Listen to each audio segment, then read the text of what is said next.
to acquire a controlling stake in De Beers. They aim to do this by the end of October.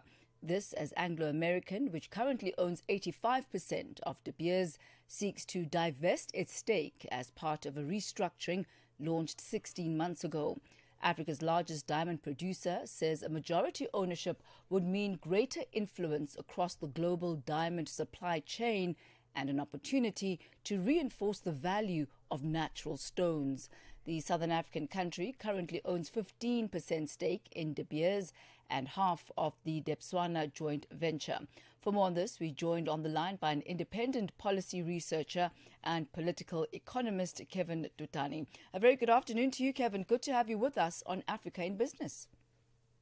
Great. It's a pleasure to be with you too.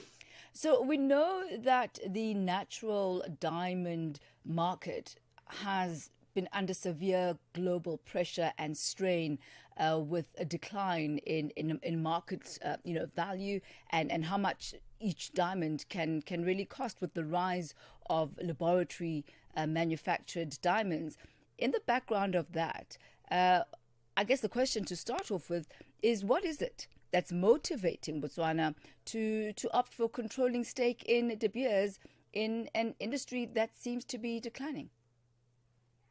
Well, look, the valuation of diamonds is always a contested area because you can value them at any amount that you choose to value them.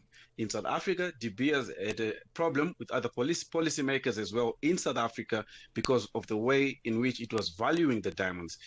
They can value it in any way that they so wish because there is no methodology in how you value diamonds. That's the big problem. So now, as long as the government of Botswana has minority stake in the mining of diamonds, what that means now is they won't be able to control how valuation goes and to confirm if what's been valued within Botswana is going to be consistent with what's been valued in the downstream chain of the industry as the diamonds go to India, USA, and all these other markets. So are you saying then that diamonds can still be considered a strategic asset? They can be, really, because they are actually strategic. There's so much demand for them, although it's been declining because of the laboratory-made diamonds. But we can say, yes, they are strategic.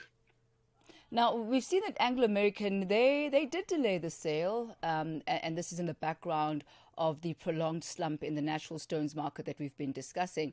Why is it pushing now to divest its 85% stake in De Beers? What is key and crucial about this specific timing? Well, look, Anglo is involved in mining in terms of mining a lot of minerals. So if you look at probably what I suspect Anglo's strategy to be is that it wants now to invest more in critical minerals, which are minerals of the future, which are minerals which are going to be used in, which are actually used in renewable energy, new energy vehicles. We are going to see huge demand for such minerals. So I would expect them to be divesting from there to go into something which is actually really more strategic than diamonds. Although diamonds are strategic, but critical minerals, we have to face it, they are more strategic because we're going to face huge demand going forward. Now, we do know that this is not the first time that Botswana has made a bid for the controlling stake, even though the former president, Mokgweetsi Masisi, he failed to get that particular deal done. Also, De Beers has made it clear that they're also talking to other potential buyers, other potential bidders. What are the prospects of success for Botswana? Well, whoever is going to buy the stake in De Beers without the government of Botswana's consent or approval is setting themselves up for failure. So I would expect the government of Botswana to find success in acquiring the majority stake as long as it can secure enough capital to cross the $2.4 billion line, which is needed to have majority stake in that company, which they seek to have majority control over. So whoever now, independent of the government of Botswana, who is not them, who wants to get that majority stake, they have to be really careful because you need government approval for you to be sure that there will be support going forward when you begin to participate in that industry. Perhaps let's backtrack a little bit and analyze the reasons why Masisi's bid failed. Can you take us through that? Well, like you said, diamonds are strategic. And we don't really you see a situation where any company that is good management to actually decide to let go of a strategic position like those diamonds. But like we said, as I suspect now, Anglo has found opportunity in critical minerals of the future, and perhaps that's the reason why they're now willing to let go of this, majority stake in the company. That's what I suspect. And as far as the financing of this potential acquisition, where would Botswana source the funding? It's really not much because like we said, they already have 50% stake in the company. The company's total valuation now is $4.79 billion. So their current ownership of the company is around $750 million. They need anything around $2.5 billion for them to cross the 50% shareholding mark. That's not much money. We've heard that they're in talks with Oman, that is the sovereign wealth fund of Oman.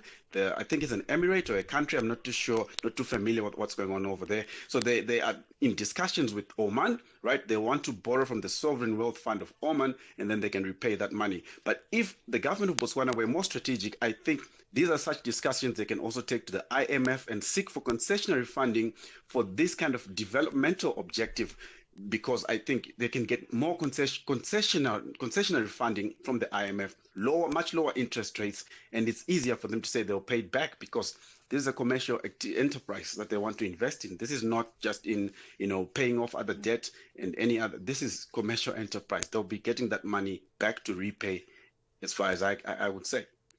So, Kevin, what would be the political risks or the political pressures that could arise from the government taking control of a major mining company? Yeah, if they force their way too much, it's going to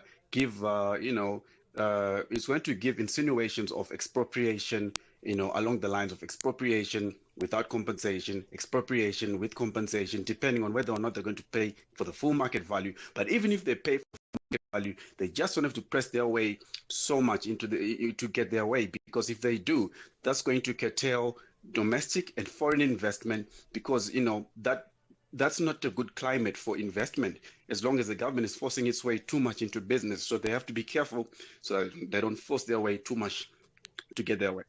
Certainly is a balancing act. Kevin Tutani, we thank you so much for your insight this afternoon. Very much appreciated, sir.